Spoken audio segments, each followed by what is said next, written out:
Hai, hello, apa khabar semua? Harapan Cik Yu seperti biasa semua orang dalam keadaan sihat walafiat. Okey, terlebih dahulu Cik Yu ucapkan Shalom, Assalamualaikum dan selamat sejahtera. Apa khabar semua? Okey, seperti biasa kita bersiaran sekali lagi bagi mengetahui sejauh mana kebenaran Islam.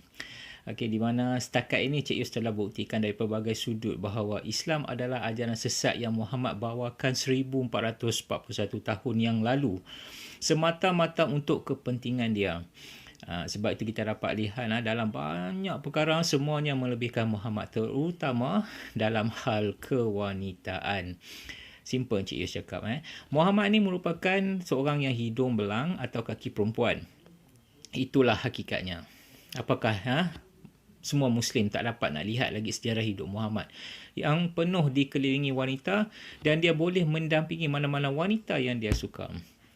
Ini yang tertulis dalam ayat Al-Quran. Terutama wanita yang jadi hamba dia. Budak-budak lah kononnya lah kan.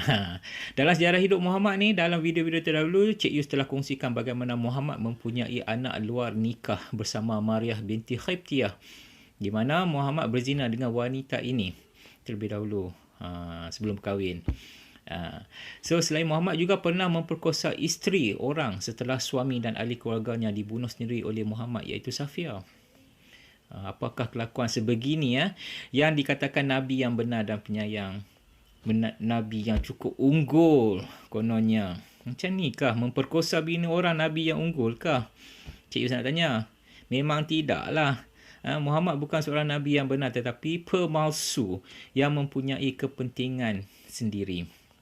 Itulah hakikat. Saya Cik Yus minta kepada Muslim jangan marah Cik Yus sebab ini adalah kenyataan. Cik Yus cakap benda yang benar. Cik Yus suka cakap benda yang tipu ataupun bohong. Sebelum Cik Yus teruskan, Cik Yus nak minta maaf lah kepada semua penonton semua sebab kelewatan ni bukan apa. Cik Yus tunggu umat Islam habis merayakan Hari Raya Haji terlebih dahulu. Cik Yus takut nanti ada yang tercekik ketupat ke lemang bila terdengar penjelasan Cik Yus tentang Hari Raya Haji ni. Sebab Hari Raya Haji adalah sebenarnya ritual kaum kafir Quraisy. Tu dia. Ritual Arab kuno. Tu dia. So jadi apakah ianya adalah ibadah orang Islam yang sebenarnya? Tidak. Jadi untuk rakaman kali ini, Cik Yus akan berkongsi tentang rukun Islam yang kelima, iaitu Hari Raya Haji. Apakah perayaan haji atau ibadah kurban ini merupakan perkara yang benar daripada Tuhan yang sebenar? Jom.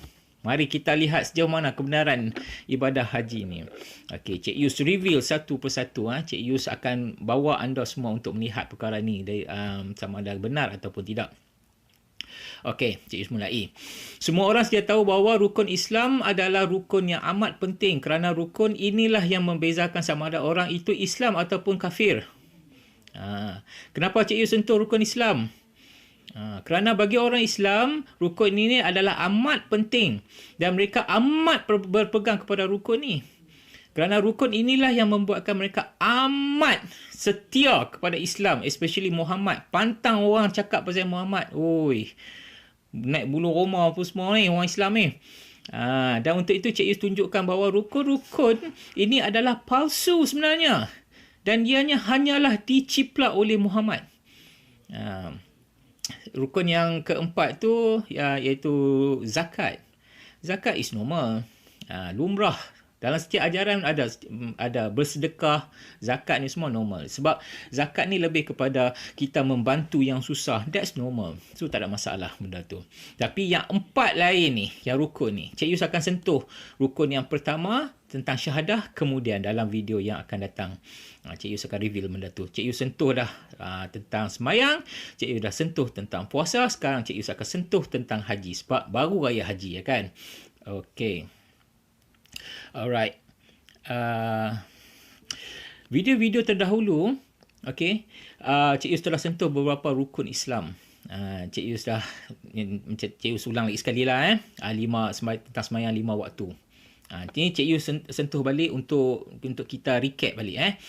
Nyata semayang ni adalah palsu. Tidak tertulis semayang 5 waktu di dalam Al-Quran. termasuklah cara-cara hendak melakukan sembahyang ni. Berapa bilangan rakaat dia, semua tak ada. Jika ianya adalah benar daripada Tuhan, jika Tuhan itu Allah itu adalah Tuhan yang benar, pasti dia menceritakan. Apabila dia mengenalkan sembahyang ni pada umat Islam, dia mesti menceritakan bagaimana hendak dilakukan sembahyang ni. Berapa rakaat dah, semuanya hendaklah diceritakan di dalam Al-Quran. Itu yang sebetulnya. Tetapi sayang, tiada di dalam Al-Quran. Jika dilihat dikatakan Muslim dikenakan sembahyang 50 waktu sebelumnya. Sebelum dikurangkan kepada 5 waktu. Benarkah? Cikgu nak tanya, benarkah benda ni? Di mana dijelaskan dalam Al-Quran perihal sembahyang 50 waktu ni? Tiada. Jadi di manakah kebenaran sembahyang ni? Di mana? Ini semua hikayat Muhammad semata-mata. Muhammad buat penipuan sebenarnya. Hikayat menaiki burak ke langit lah apa semua tu. Hikayat membelah bulan lah apa semua tu. Semua hikayat, semua pembohong semua tu. Muhammad ni mereka cerita saja. Tiada satu kebenaran daripada dia. Okey, cikgu sambung. Seperti yang cikgu telah kongsikan tentang bulan-bulan Islam. Di mana bulan Islam ini bukan milik Muslim, tetapi ianya adalah milik kaum kafir Quraisy. Itu yang sebenarnya. Jadi ayat Al-Quran yang Cik Yus telah sentuh sebelum ni berbunyi, sesungguhnya bilangan bulan-bulan Islam, bulan-bulan di sisi Allah ialah 12 bulan yang telah ditetapkan dalam kitab Allah semasa ia menciptakan langit dan bumi, bla bla bla. Ayat ni panjang. Di dalam surah At-Taubah ayat ke-36. Apakah ianya benar? Cik Yus nak tanya. Pelik kan? Macam mana dia adalah satu Tuhan yang benar menciptakan langit dan bumi ini, dia mengadakan 12 bulan. Padahal 12 bulan tadi tu adalah bulan-bulan yang nama-nama bulan ni dicipta oleh kaum kafir Quraisy. So jelaslah dia ni penipu. Tuhan ni kata apa tu? Maksud Cik Yus, Muhammad ni penipu.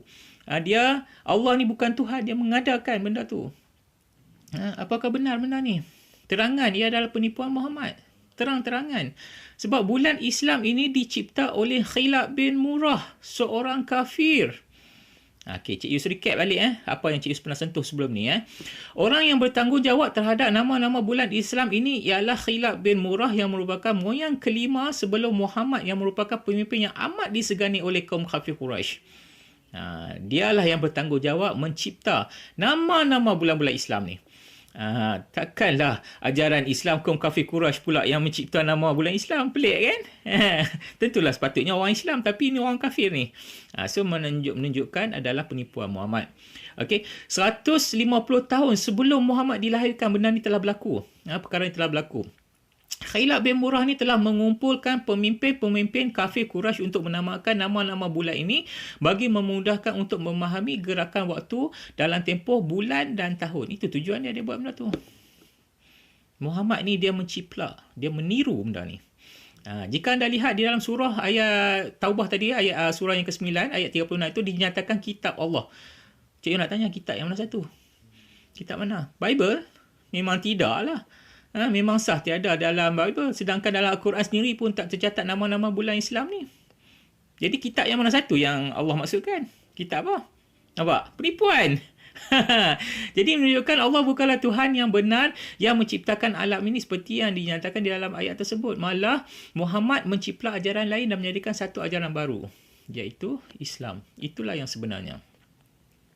So, jika puasa yang dilakukan setiap bulan Ramadan adalah palsu, makanya Hari Raya Haji juga yang dirayakan di dalam bulan Zulhijjah juga adalah palsu. Secara amnya, keseluruhannya. Dah terangan. Setiap satu perbuatan umat Islam atau amalan atau ritual, itu adalah apa yang dilakukan oleh puak kafir Quraisy. Itulah yang sebenarnya. So, jangan marah pada Cik Yus, umat Islam, sebab apa yang anda lakukan, semua apa yang anda lakukan itu adalah ritual daripada kaum kafir Quraisy. Cik Yus reveal satu persatu.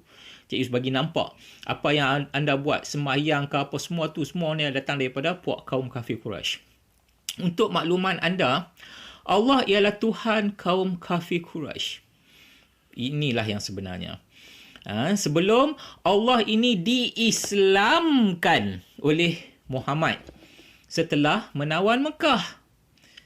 Allah ialah berhala terbesar yang terdapat pada Kaabah selain berhala-berhala lain. Ya. Al-Ilah. Itulah yang datangnya Allah. Sebab itu setelah Allah ini diislamkan Muhammad, Allah membahasakan di dalam ayat Al-Quran tadi itu, Allah membahasakan diri dia kami. Kenapa? Merujuk kepada berhala-berhala lain yang pernah ada di sekitar Kaabah. Itulah yang sebenarnya kenapa Allah berkami. Itulah sebenarnya. Sebab Allah tidak berseorangan. Biar Cik Yus terangkan penggunaan ayat Cik Yus ni. Bila Cik Yus kata berkami ni apa semua. Iaitu Allah ni, dia bukanlah menunjukkan bahawa Allah adalah Tuhan yang benar dalam mengajari manusia tentang Islam. Sebaliknya, ianya adalah percakapan Muhammad itu sendiri. Sebab ada banyak berhala. So, Muhammad, dia mencipta Al-Quran ni. Bila dia bercakap, orang catat. Tahu dia ni buta huruf, tapi dia bukan buta menipu. Kan? Bila dia bercakap, orang menulis. Orang mencatat. Tu pun catat atas pelepah kayu.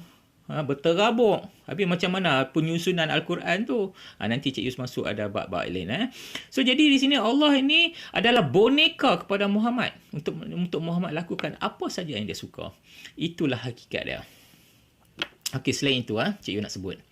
Perayaan haji ini telah dijalankan oleh kaum kafir Quraisy sejak dulu lagi. Sebelum Muhammad lahir lagi. Ianya bukanlah perayaan orang Islam tetapi ritual kaum kafir Quraisy. Senang cakap, ianya adalah ritual untuk wanita dan lelaki Arab kuno yang mengalami masalah kesuburan. Jadi ritual ini adalah memohon mendapatkan zuriat. Ini paling utama sekali. Paling utama sekali adalah untuk mendapatkan zuriat. Inilah ritualnya. Dia orang musim-musim Kaabah tu apa semua tu ni sebenarnya. Okey, biar Cik Yus cerita sedikit sebanyak tentang ritual sejarah haji ni. Okey, di kalangan kaum kafir Quraisy, banyak suku besar dengan sekutu dan hamba mereka datang ke Mekah dan berkemah di sana secara berasingan. Pertandingan dalam kemurahan hati diadakan pada masa itu untuk menegaskan keunggulan pemimpinnya. Ketua setiap suku menyediakan kuali besar, menyembelih banyak unta dan memasak daging yang kemudian dibahagikan secara bebas untuk jemaah. Semua yang ada di Kaabah tadi tu apa semua, okey, siapa yang paling banyak menyembelih, idealah paling hebat. Objektif satu-satunya kemurahan hati yang melampau ini adalah agar nama pemimpin puak tadi ini dimuliakan di seluruh Arab dan untuk dihebahkan kepada orang ramai bahawa orang ini menyembelih begitu banyak unta dan memberi makan kepada begitu banyak orang. Inilah tujuannya, nak famous. Apa yang dia berikan tu adalah untuk famous, untuk dikenali ramai. Itulah yang orang Islam lakukan sekarang. Banyak. Jangan marah Cik Yus. Benda ni hakikat. Bersedekah apa semua masuk TV tunjuk, oh aku bersedekah. Ambil video dan sebagainya kan apa semua kan. Cik Yus sentuh sebahagian besar umat Islam, bukan keseluruhan. Ada yang bermurah hati, yang jenis dia bersedekah, dia tak cerita ke orang. Itu memang ada. Dan apabila ada setengah tu yang bersedekah, dia mengambil sebagai orang ketiga untuk buat kerja untuk dia. Pun ada. Benda orang macam tu kira macam tu bagus. Sebab apa? Dia tak menceritakan, tak menghebahkan. Yang ni Cik Yus tuju kepada mereka yang menghebahkan diri dia orang untuk dikenali ramai. Bahawa dia telah bersedekah. Okey, Cik Yus sambung. Nyanyian, minuman keras, penzinaan, pelbagai jenis maksiat dilakukan. Dan pemikiran Tuhan hampir tidak berlaku kepada sesiapa pun. Dia orang macam tu. Terlalu ekstrim. Upacara keagamaan tawaf. Tawaf ni apa? Mengelilingi Kaabah. Inilah upacara dia orang. Adalah amat hebat di mana wanita dan lelaki berpusing-pusing mengelilingi Kaabah dengan melakukan tawaf dengan bertelanjang bulat. Bertelanjang. Dia orang pusing Kaabah tu tanpa ada pakaian langsung. Mereka berkata, ini cakap dia orang, dia orang akan bercakap, kita akan menghadap Tuhan dalam keadaan yang sama di mana ibu kita melahirkan kita. Solat di masjid diiringi dengan tepukan tangan, bersiul dan tiupan tanduk. Nama Tuhan diucapkan dalam doa niat yang dikenal sebagai talbiyah. Apa itu talbiyah? Tahu kan? Talbiyah itulah labbaik Allahumma labbaik. Labbaik la syarika laka labbaik. Itulah. Puak kaum kafir Quraisy melaungkan kalimah ni. So, jadi di mana kalimah ni katakan kalimah orang Islam? Orang kafir Quraisy terlebih dahulu sebelum Islam wujud, kaum kafir Quraisy dah laungkan perkara ni, perkataan ni. So, jadi menunjukkan apa? Penipuan Muhammad. Okey, sambung lagi ya. Tidak satu ada lapas ini dalam perkataan mereka tadi, labbaik Allah tu apa semua tu tidak satu adalah pasangan anda kecuali seorang yang diizinkan oleh anda. Anda adalah tuannya dan tuan atas apa yang dia miliki. Itu langungan dia orang. Talbiyah dia orang. Labbaik Allahumma labbaik. Dia sambung ada bahasa Arab lah. Cik Yus cuma translate ke dalam bahasa Melayu. Itulah dia orang cakapkan. Jadi, pengorbanan juga dilakukan atas nama Tuhan. Namun, darah binatang yang dikorbankan dicurahkan ke dinding Kaabah. Dengan kepercayaan bahawa Allah menuntut daging dan darah. Pada masa tu Allah telah ada. Allah adalah Tuhan kaum kafir Quraisy, menuntut daging dan darah. Dan Allah, orang Islam sekarang pun menuntut perkara yang sama. Maksud Cik Yus, apabila Muhammad mengenakan korban dan sebagainya, tujuan untuk apa? Darah tadi itulah. Mengorbankan binatang untuk darah kepada Tuhan. Itulah yang berlaku. Menuntut daging dan darah. Melakukan perniagaan atau bekerja untuk mencari nafkah semasa perjalanan haji dianggap tidak sah. Ini dia orang punya ada pantang larang. Yang lain biasa menyerahkan makanan dan air semasa haji dan menganggap pantang ini sebagai sebahagian dari ibadah. Sementara yang lain berhenti bercakap dari awal hingga haji akhir. Hingga habislah. Habis haji dia masuk dia tak cakap. Dia diam. Dia ada pantang larang. Ada perbuatan dia apa semua yang tersendiri. Ini ritual yang puak kaum kafir Quraisy lakukan. Upacara haji ini terus diamalkan selama hampir 2,500 tahun yang lalu. Dah lama tu, sebelum Muhammad wujud lagi. Selain itu, upacara mengenakan darah haid dan air mani kepada batu Hajarul Aswad juga dilakukan demi bertujuan untuk mendapatkan zuriat. Kerana mereka mempercayai dengan berbuat demikian, maka mereka lebih subur. Itulah yang sebenarnya. Dia orang calit darah haid dekat Hajarul Aswad. Sebab itu, kita tengok dapat dilihat bentuk Hajar Aswad bentuk apa? Cuba belik betul-betul balik. Bentuk Hajarul Aswad tu sebiji bentuk kelamin wanita. Bayangkanlah. Tak boleh bayangkan ke? Tak boleh fikir ke? Bayangkanlah suatu ketika dahulu kaum kafir Quraisy mengenakan mencalit darah haid pada Hajarul Aswad. Manakala kini umat Islam mencium Hajarul Aswad bertujuan mengampuni dosa. Tak kotor kah? Tak jijik kah? Suatu ketika dahulu ditempel darah haid dekat Hajarul Aswad dan kini umat Islam mencium Hajarul Aswad, mencium darah haid kaum kafir Quraisy yang suatu ketika dahulu dicalik pada Hajarul Aswad. Ulama hebatnya ni. Tak geli kah? Gelinya. Okey, Cik Yu sambung. So jelas Allah adalah Tuhan kaum kafir Quraisy. Dan Allah ini dijadikan Tuhan orang Islam kini.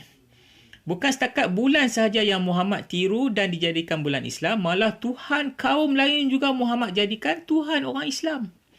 Apakah ini yang dikatakan agama yang benar? Benarkah? Nampak? Cik Yus, benda ni adalah sejarah. Cik Yus bukan saja-saja nak buat cerita. Minta maaf lah. Bukan Cik Yus macam tu. Cik Yus cakap semuanya adalah berdasarkan bukti. Selain itu anda dapat lihat kaum kafir dia tawaf Kaabah. Ni Cik Yus cuba squeeze benda ni bagi nampak satu persatu. Kaum kafir Quraisy tawaf Kaabah. Umat Islam pun tawaf Kaabah. Orang kafir melaungkan labbaik Allahumma labbaik. Muslim juga melaungkan perkara yang sama. Kaum kafir Quraisy bersembahyang sujud kepada Kaabah, yakni berhala yang ada pada Kaabah. Dan kini Muslim juga sehingga kini sujud kepada Kaabah. Kaum kafir Quraisy mengadakan korban binatang kepada berhala-berhala di Kaabah. Muslim juga melakukan perkara yang sama. Jadi, persoalannya, apakah Islam adalah agama yang benar daripada Tuhan sejak Adam? Benarkah kalau macam ni? Macam mana tu? Kalau semuanya datang, amalan-amalan ritual ni semua datang daripada kaum kafir Quraisy, apakah ianya daripada Tuhan yang sebenar? Kononnya datang daripada Adam. Nampak tak? Penipuan Muhammad. Semuanya tipu. Jika kita tengok balik, apa yang orang Islam lakukan sekarang ni adalah apa yang telah dilakukan oleh kaum terdahulu. Maka jelaslah semuanya penipuan Muhammad. Dan sebahagian besar upacara yang dilakukan seperti solat, haji, tawaf, korban, semuanya datang daripada ritual kaum kafir Quraisy. Semuanya datang daripada mereka. Dia orang melakukan perkara ni, ritual ni terhadap dewa-dewi mereka. Dan itulah yang dilakukan Muslim sehingga kini. Sayang, Muslim tak buka biji mata, tak nampak benda-benda ni. Kalau kaum kafir Quraisy melakukan perkara tu, dia orang ada bertujuan. Dilakukan kepada dewa-dewa dan dewi-dewi yang mereka percayai. Dan orang Islam sekarang ni tiru je apa yang Muhammad cakap. Muhammad adapt dan adopt benda tu, dan Muslim ikut je apa cakap Muhammad buat. Muhammad suruh. Itulah sebenarnya. Kini Cik Yu sambung. Di Kaabah memang tiada berhala, namun masih kekal tapak berhala, iaitu Kaabah. Selain itu, batu hitam iaitu Hajarul Aswad yang merupakan salah satu berhala yang dipuja oleh puak kafir Quraisy ini masih kekal. Masih kekal. Upacara mengorbankan haiwan masih dilakukan Muslim sehingga kini. Apakah tujuannya? Adakah kerana bersedekah? Tidak. Kita kalau nak bersedekah, kan, contohnya lah kan, sekarang ni kita ada sistem wang yang baik di mana kita dapat membantu orang yang susah. Bukan nak korbankan binatang tu pun semua. Kita ada sistem kewangan yang cukup baik sekarang ni. Jika seorang tu tiada duit, kita sedekahkan duit. Dia tak ada makanan, kita bagi makanan. Jika seseorang itu perlukan persekolahan, kita bantu. Inilah yang dikatakan sedekah dan membantu yang memerlukan. Jadi, persoalannya, upacara mengorbankan binatang tu apa sebenarnya? Untuk apa? Nampak saja seperti nak bersedekah, kononnya nak mengedarkan daging. Tapi sebenarnya dikorbankan, disembelih binatang tadi itu adalah untuk mendapatkan darahnya. Darah tu tadi. Itulah tujuannya dikorbankan binatang tu tadi. Macam Cik Yu dah sebut dah tadi, Allah menuntut darah dan daging. Untuk apakah? Jika Tuhan yang sebenar, untuk apakah Tuhan sebenar berkendakkan darah haiwan dan daging korban ni? Tidak. Tuhan sebenar tak perlukan benda ni. Tiada sebab. Jadi ini adalah ritual korban dan penyembahan berhala untuk mendapatkan keharmonian, kemegahan, kekayaan dan kekuasaan pangkat oleh kaum kafir Quraisy. Selain yang paling penting adalah untuk mendapatkan zuriat. Itulah yang sebenarnya. Orang nak kata bersedekah, tidak. Banyak cara lain lagi kita nak bersedekah. Tapi dikorbankan binatang tu tadi adalah tujuannya darah dan daging tu tadi. Sebab tuntutan Allah, Tuhan orang kafir. Dan sekarang ni Muslim pun melakukan perkara yang sama. Jadi apakah boleh dikatakan lagi ibadah korban atau hari raya haji ini adalah benar dan Islam adalah agama yang kebenaran? Tidak. Tidak sama sekali. Jadi, okey. Itu secara lalu Cik Yus ceritakan pasal ritual kaum kafir Quraisy yang melakukan semua apa saja ibadah ataupun ritual yang terdapat di dalam ajaran Islam. Okey, jadi Cik Yus nak cuba masuk perkara lain pula. Jadi sekarang mari kita lihat pula bahagian lain, iaitu tentang sejauh mana kebenaran yang dikatakan Abraham atau Ibrahim yang membina Kaabah dan peristiwa Hagar ataupun Hajar dan Ismail yang menjadi permulaan kepada ibadah haji ini, yang kononnya diceritakan oleh Muhammad. Okey. Berikut apa yang Cik Yus akan sampaikan ini adalah perkara-perkara yang tidak masuk akal yang kononnya Kaabah dibina Abraham selain peristiwa Hagar ataupun Hajar dan Ismail ni. Okey. Kejanggalan perkara pertama yang tidak masuk akal. Okey, yang pertama. Mengikut kefahaman Muslim, maqam yang terdapat berhampiran Kaabah adalah maqam Ibrahim yang dikatakan orang pertama yang membangunkan Kaabah. Apakah ini benar? Benarkah? Mari kita lihat. Jika maqam itu adalah maqam Ibrahim ataupun Abraham, ini bermakna Abraham atau Ibrahim tinggal bersama isterinya daripada hamba yang bernama Hagar ataupun Hajar. Jika Ibrahim tinggal dengan Hagar ataupun Hajar, maka tiadalah peristiwa di mana Hagar ataupun Hajar diusir oleh Abraham ataupun Ibrahim kerana Sarah telah melahirkan Isaac yang merupakan pewaris kepada Abraham. Tiadalah pengusiran ni. Tiada berlaku pengusiran. Okey, jika tiada pengusiran, maka tiadalah peristiwa di mana Ismail dah Hagarkan air. Jika tiada pengusiran juga, tiadalah Hagar berlari anak daripada Marwah ke Safa. Betul tak? Tiadalah benda ni berlaku. Sebab dah tak ada pengusiran. Abraham tinggal bersama Hagar ataupun Hajar. Jika tak ada pengusiran juga, tiadalah peristiwa munculnya mata air di bawah kaki Ismail. Tiadalah benda ni berlaku. Jadi apa? Ianya terbukti penipuan yang amat ketara bahawa Abraham ataupun Ibrahim tinggal dengan Hagar ataupun Hajar dan mendirikan Kaabah. Inilah sebenarnya. Nampak? Amat tidak masuk akal. Okey, ini adalah perkara-perkara yang pelik. Nak kata Abraham mendirikan Kaabah, sedangkan Abraham tak ada di Mekah. Okey, perkara yang kedua, perkara pelik yang tidak masuk akal yang kedua ialah jika Abraham tinggal dengan Hagar ataupun Hajar di Mekah, apakah Sarah pula yang diusir oleh Abraham? Tidak. Tidak. Kerana sejarah telah terbukti Hagar ataupun Hajar yang diusir oleh Abraham atau Ibrahim. Okey, dan Abraham atau Ibrahim tadi ni dia tinggal dengan Sarah sehinggalah kematian Sarah. Abraham tadi ni ataupun Ibrahim dia tinggal bersama dengan Sarah sehinggalah kematian Sarah. Jadi ini bermakna Abraham tidak pernah menjejakkan kakinya ke Mekah. Itu yang kedua, percanggahan ataupun kejanggalan yang kedua. Kejanggalan yang ketiga. Kejanggalan yang ketiga ni dia ada subsection 1 dan subsection 2. Okey. Jika seperti kepercayaan Muslim bahawa Ismail yang akan dikorbankan oleh Abraham atau Ibrahim seperti arahan Tuhan, iaitu Allah kononnya lah. Dan inilah yang menunjukkan permulaan kepada ibadah korban apabila Ismail diselamatkan dan digantikan dengan kibas. Dan inilah juga permulaan kepada ibadah korban. Apakah ini benar? Tadi Cik Yura kata ada dua subsection. Okey, yang pertama, Abraham tinggal bersama Sarah dan bukan dengan Hagar ataupun Hajar sehingga kematian Sarah. Jadi bagaimanakah Ismail pula yang akan dikorbankan? Betul tak? Pelik kan? Jika nak dikatakan ketika Ismail kecil, yang mana Allah kononnya lah Allah mengarahkan Abraham untuk mengorbankan Ismail. Okey, jika nak dikatakan Ismail pengorbanan ini ketika Ismail kecil dan sebelum Hagar ataupun Hajar diusir, maka ianya bukanlah berada di Mekah pada masa itu, tetapi di kawasan lain iaitu yang dikenali sebagai Promised Land ataupun Jerusalem. Itulah jika pengorbanan ni apa semua, peristiwa ni berlaku di Jerusalem, habis yang Kaabah di Mekah tu apa semua tu apa cerita?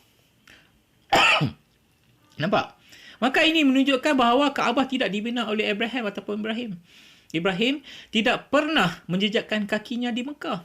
Selain itu juga peristiwa pengorbanan ini berlaku, kalau kita tengok balik sejarah, ianya berlaku setelah Isaac dilahirkan oleh Sarah. Itulah yang sebenarnya. Okey, kemusykilan yang kedua, untuk apakah Ismail hendak dikorbankan? Untuk tujuan apa? Tiada tujuan. Korban yang sebenarnya adalah dikenakan kepada Isaac bertitik tolak daripada keturunan Isaac lah Jesus akan datang dan mengorbankan dirinya sendiri untuk penyelamatan manusia yang mempercayai Jesus sebagai Tuhan dan penyelamat. Itulah dia. Inilah tujuan sebenar kenapa korban itu dikenakan kepada Isaac dan bukan kepada Ismail. Atas tujuan penyelamatan manusia oleh Jesus yang datang daripada salah silah keturunan Isaac. Nampak? Itulah sebenarnya. Kenapa Isaac yang diarahkan oleh Tuhan untuk dikorbankan, bukan Ismail. Ismail tak ada sebab, tak ada tujuan pun. Sebab apa? Daripada salah silah Isaac lah akan datangnya Jesus. Jesus yang akan mengorbankan dirinya. Nampak? Itulah yang sebenarnya. Apakah Muhammad yang kononnya dikatakan datang daripada keturunan Ismail, apakah dia penyelamat? Tidak. Dia bukan penyelamat. Muhammad sendiri mengatakan bahawa keselamatan dia ada dalam tangan Jesus. Kalau ini yang diungkapkan oleh Muhammad, ini bermaksud apa? Jesus tu siapa? Jesus adalah penyelamat. Jadi jika Jesus adalah penyelamat, apakah dia ni seorang manusia biasa? Tidak. Manusia tidak dapat menyelamatkan manusia. Walaupun orang tu adalah Nabi, Rasul kah kononnya lah apalah, dia takkan dapat menyelamatkan manusia. Yang hanya dapat menyelamatkan manusia hanyalah Tuhan. Daripada tangan syaitan. Benda ini, perkara ni dah Cik Yus terangkan sebelum ni. So, jika itulah yang diungkapkan oleh Muhammad, ini bermakna apa? Jesus adalah penyelamat. Yang sebenar-benarnya penyelamat. Dan kerana itulah, dan daripada situlah, kenapa yang dikatakan Isaac yang akan dikorbankan, bukan Ismail. So, bila Muhammad mengatakan Ismail yang hendak dikorbankan, itu adalah penipuan Muhammad. Kerana dia sendiri mengatakan Jesus yang akan, keselamatan dia ada dalam tangan Jesus. Jesus saja yang boleh selamatkan dia. Sorry. Okay, cikgu sambung. Apabila Tuhan sebenar mengenakan syarat pengorbanan kepada Abraham ataupun Ibrahim adalah anaknya sendiri iaitu Isaac. Jadi ini bermakna pengorbanan yang dikatakan Muslim iaitu Ismail adalah penipuan semata-mata. Dan sekaligus menunjukkan bahawa ibadah korban ini bukanlah benar tetapi palsu. Jika dilihat, Tuhan sebenarnya tidak pernah mengatakan atau mengenakan ibadah haji kepada manusia untuk dijadikan ibadah tahunan. Tak pernah. Ianya hanya wujud dalam ajaran Islam saja. Sebelum ni mana ada. Dan jika dilihat, Muslim mengatakan Nabi-Nabi sebelum Muhammad adalah Muslim. Betul? Benarkah? Adakah walau seorang daripada Nabi-Nabi ini membawa ajaran rukun Islam? Antaranya ibadah haji mengelilingi Kaabah pada musim haji. Adakah walau seorang yang mengajarkan perkara ni? Tak ada. Tiada walau seorang pun daripada mereka yang mengajarkan perkara ni. Dan mereka juga tidak walau seorang pun yang beragama Islam. Tak ada. Walaupun Muhammad claim, dalam Al-Quran claim mengatakan Taurat, Injil apa semua adalah kitab Allah. Muhammad claim Nabi-Nabi sebelum dia adalah Islam. Memang dia boleh claim lah, dia boleh cakap je lah. Tapi apakah dia orang tu Islam? Apa bukti dia orang tu Islam? Adakah dia orang bersyahadah? Adakah dia orang membawa ajaran Islam seperti rukun iman dan rukun Islam? Tak ada.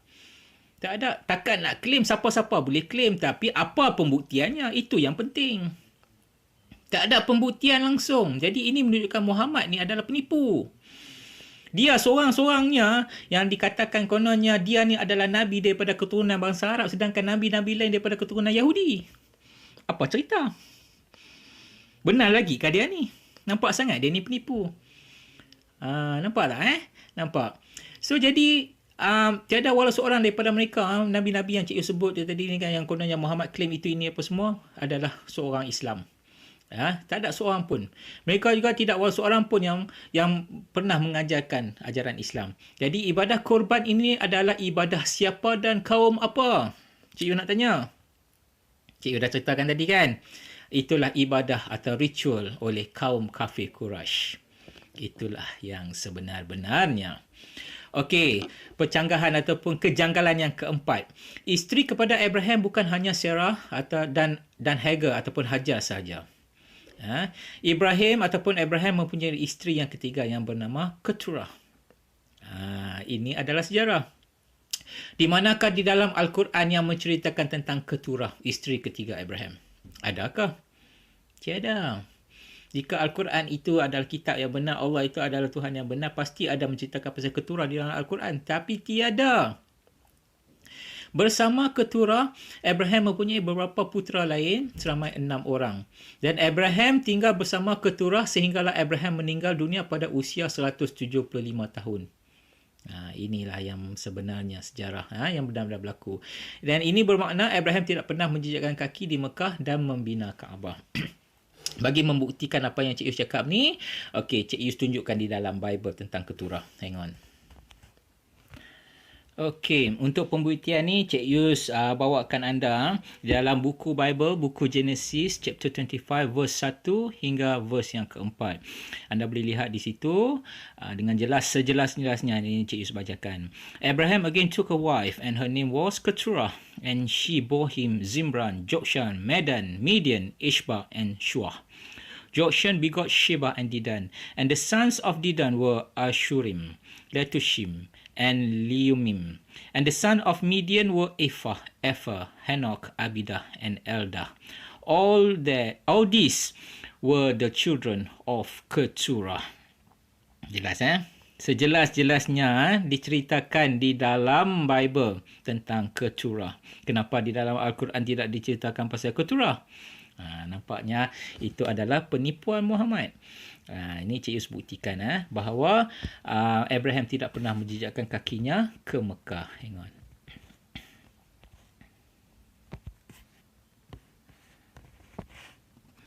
Okey, kita sambung. Keturah diceritakan di dalam Bible tetapi tidak di dalam Al-Quran.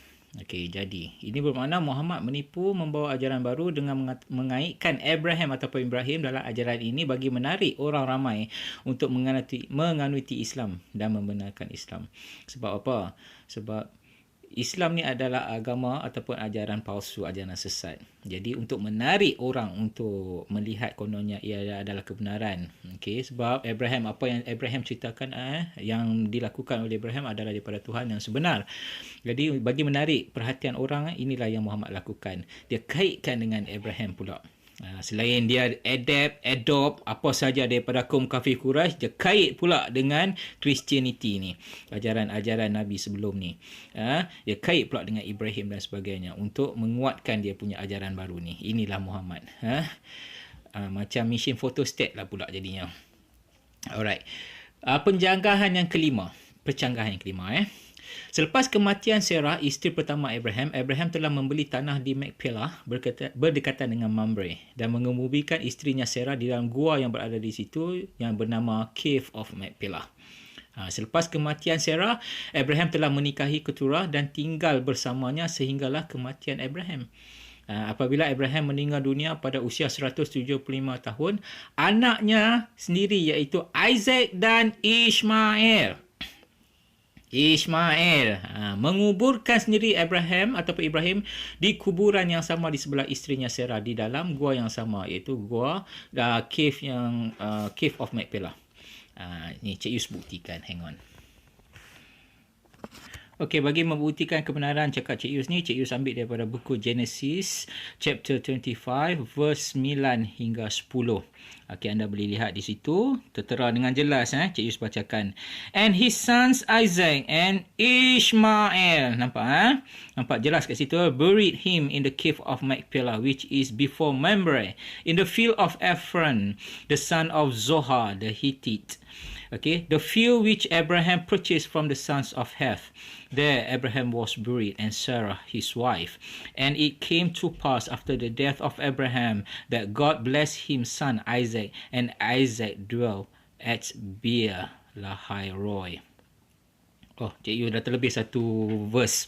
Tapi tak apalah, sama aja kat situ. Jelas Cik Yu nak membuktikan tentang Ishmael. Ayat yang ke-9 itu menunjukkan dengan jelas tertera di situ. Isaac dan Ishmael sendiri yang menguburkan Abraham di dalam Cave of Machpelah. Okey. So jadi Cik Yu nak tanya di sini, apakah lagi kebenaran perkara ni? Kebenaran lagi kah? Jika Abraham dikuburkan di dalam gua yang sama dengan Sarah, dikuburkan sendiri oleh anaknya Isaac dan Ishmael, bermaksud Ishmael tidak pernah berada di Mekah, dan ini juga bermakna Abraham tidak pernah menjejakkan kakinya ke Mekah. Jadi bagaimanakah dikatakan Abraham membina Kaabah? Penipuan Muhammad. Muhammad. Penipuan yang cukup ketara. Okey, kenjagalan atau kemusykilan yang keenam. Ini adalah kemusykilan yang paling ketara. Apabila Hagar ataupun Hajar diusir Abraham ataupun Ibrahim, apakah mampu untuk Hagar ataupun Hajar dan Ishmael berjalan beribu-ribu batu daripada tempat di mana Abraham berada, iaitu Promised Land, iaitu Jerusalem, ke Mekah yang berada jauh di bawah sebelah Laut Merah. Mampukah? Mampukah? Ini amat tidak masuk akal. Ini amat tidak masuk akal kerana jarak Jerusalem ke Mekah dengan berkereta adalah selama 15 jam 29 minit. Iaitu bersamaan dengan 1479 kilometer. Jauh tu, itu tera dengan kereta. Kalau jalan kaki, 23 hari. Lebih kurang 23 hari 10 jam. Bayangkanlah. Mampukah Hagar ataupun Hajar dan Ismail berjalan kaki sejauh tu sedangkan dia hanya dibekalkan dengan sedikit makanan dan sekantung air? Nampak tak? Amat mustahil Hagar ataupun Hajar dan Ismail menghala ke Mekah dan berada di Mekah. Ini adalah penipuan yang amat ketara. Okey, Cik Yus buktikan. Hang on. Okey. Bagi membuktikan percakapan Cik Yus, Hagar ataupun Hajar tidak pernah menghala ataupun menjejakkan kakinya ke Mekah. Sebab perjalanan daripada Jerusalem ke Mekah memang amat jauh dan amat mustahil untuk wanita seperti dia untuk berjalan kaki sejauh tu. Dengan kereta pun 15 jam. Kita yang berkereta pun penat untuk nak drive 15 jam. Ini kalau kata berjalan kaki. Mengambil masa 23 hari untuk sampai. Bayangkanlah. Itu adalah penipuan Muhammad semata-mata. Sebenarnya Hagar ataupun Hajar. Sorry lah. Dah jadi macam Mak Saleh pula. Okey, apabila diusir oleh Abraham ataupun Ibrahim telah tersesat ke Beersheba. Jadi untuk itu Cik Yus seperti yang Cik Yus tunjukkan di screen, anda boleh lihat Cik Yus ambil daripada buku Genesis chapter 21 verse 14. Anda boleh lihat di situ dengan jelas Cik Yus bacakan. So Abraham rose early in the morning and took bread and a skin of water and putting it on her shoulder. He gave it and the boy to Hagar and sent her away. Then she departed and wandered in the wilderness of Beersheba. Jelaskan? Beersheba. Maksud dia, Hagar selepas diusir oleh Muhammad, dia telah tersesat ke Beersheba, bukan Mekah. Nampak? Jadi bermakna Hajar ataupun Hagar tidak pernah menjejakkan kakinya ke Mekah. Jadi peristiwa yang kononnya Hajar berlari-lari anak mencari air untuk Ismail yang dahagalkan air daripada Marwah ke Safa sebanyak 7 kali. Itu cerita apa tu? Cerita air Zamzam yang kononnya hentakkan kaki Ismail tu pula cerita apa? Mana Muhammad dapat cerita ni semua ni? Nampak Muhammad dia ni mereka cerita cukup banyak. Macam-macam cerita yang dia buat. Cukup banyak.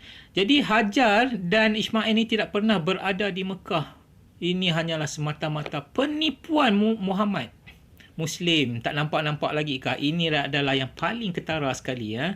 Percanggahan, kejanggalan yang paling ketara bagaimanakah Hajar daripada Jerusalem menghala ke Mekah. Impossible. Dia tersesat ke Beersheba. Nampak? Anda boleh nampak di situ ayat yang ke-14. Percanggahan yang ke-7. Apakah Abraham berada di Mekah dan untuk tujuan apakah Abraham berada di sana? Ini yang perlu kita tahu. Cik Yus nak tanya balik. Untuk apakah Abraham berada di Mekah? Untuk tujuan apa? Okey. Sebenarnya promised land yang dijanjikan oleh Tuhan adalah Jerusalem. Okey. Jerusalem ni berada jauh di atas Mekah, berhampiran Laut Mediterranean dan Laut Mati. Inilah yang tanah yang dijanjikan Tuhan kepada Abraham ataupun Ibrahim. Jadi persoalannya, untuk apakah Abraham berada di Mekah dan kononnya membina Kaabah? Untuk tujuan apakah semua ni? Takkan dia nak buat Kaabah kononnya lah sia-sia je benda tu, sedangkan nampak tak? Promised land adalah Jerusalem yang berada jauh di atas Laut Mediterranean tu, berhampiran sana. Tak ada sebab untuk dia berada di Mekah. Tiada langsung alasan yang konkret untuk Abraham ataupun Ibrahim berada di Mekah dan membina Kaabah. Jadi, sejelas-jelasnya lah bahawa Abraham tidak pernah menjejakkan kakinya ke Mekah. Kemuskilan yang ke-8. Banyak muskil ni. Betul ni. 8 dah Cik Yus bagi. Boleh bagi lagi banyak, tapi cukuplah 8 ni pun. Jangan kata 8. Satu kemuskilan tu dah menunjukkan bahawa agama Islam tu adalah agama yang palsu. Ini Cik Yus bagi 8 ni. Yang ke-8. Jika Cik Yus persoalkan untuk apakah Abraham membina Kaabah, Muslim akan bagi macam-macam jenis jawapan. Jadi, untuk menguatkan apakah benar Abraham meminang Kaabah, jom, mari kita lihat apakah di dalam Quran ada menjelaskan perihal Abraham dan Kaabah. Ya, betul. Memang dalam Al-Quran ada tersebut nama Abraham, ada tersebut Kaabah. Tapi kita kena tengok specifically. Ini yang kita perlu tengok. Takat sebut nama Abraham, no point untuk hal-hal yang tertentu. Kita nak kenal pasti apakah Abraham berada di Mekah. Okey, apakah Abraham bersyahadah? Kita nak tahu benda tu. Kalau dia nak membina Kaabah, kononnya Kaabah disuruh lah apalah tentang Allah ni lah apa semua, apakah Abraham bersyahadah? Ibrahim ni bersyahadah. Ini yang kita nak tahu. Di manakah dalil Al-Quran? Adakah yang menunjukkan kata Abraham ini adalah seorang Islam? Takat nak cakap Abraham membina Kaabah, Abraham berada di Mekah, semua cerita ni semua orang boleh cerita. Siapa pun boleh cerita. Tapi, bagi menunjukkan bahawa Abraham adalah seorang Islam, di manakah dia bersyahadah? Ini yang penting.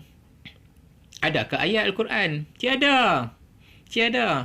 Jika Abraham Muslim, apakah Abraham membawa ajaran Islam untuk mengadakan ibadah haji setiap musim haji yang tertulis dalam Al-Quran? Dia membina Kaabah, kononnya lah ni apa yang dikatakan oleh orang Islam. Okey, dia membina Kaabah. Jadi mesti dia mengajarkan orang Islam lah apa semua untuk membina Kaabah, pawah pusing Kaabah ni apa semua. Adakah dia ajar benar ni? Di mana di dalam Al-Quran tulis perkara ni? Jadi jelaslah bahawa Kaabah ni tidak pernah dibina oleh Abraham dan Abraham juga tidak pernah menjejakkan kakinya di Mekah. Itulah yang sebenarnya. Okey. Dah 8 kemusykilan yang Cik Yus bagi. Dan Cik Yus pun dah cerita secara boleh katakan padat berkenaan dengan kaum kafir Quraisy, ritual-ritual apa yang diorang lakukan.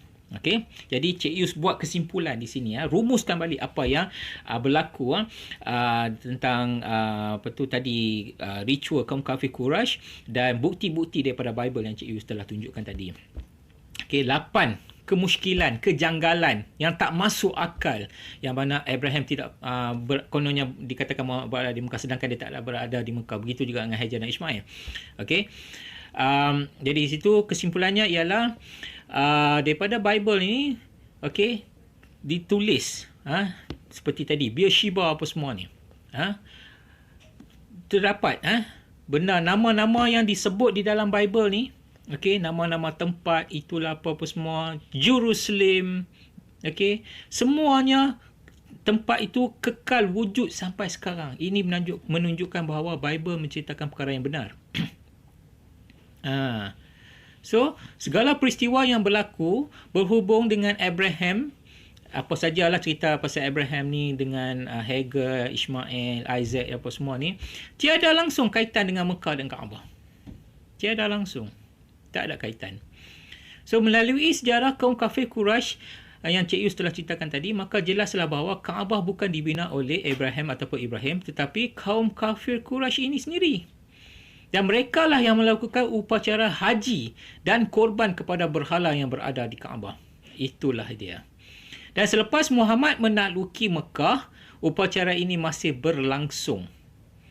Cuma Muhammad dia olah mengikut kesesuaian yang wujud sehingga kini, apa yang Muslim kini lakukan. Itulah dia. Jadi ibadah korban adalah ibadah kaum kafir Quraisy sebenarnya, bukan ibadah kaum Muslim. Sekarang jelaslah secara keseluruhan, Allah adalah Tuhan kaum kafir Quraisy. Solat adalah solat kaum kafir Quraisy sebab dia orang sujud ke Kaabah, sebab kat situ ada berhala. Tawaf juga milik mereka. Mereka juga yang keempat, mereka juga memulakan laungan labbaik Allahumma labbaik.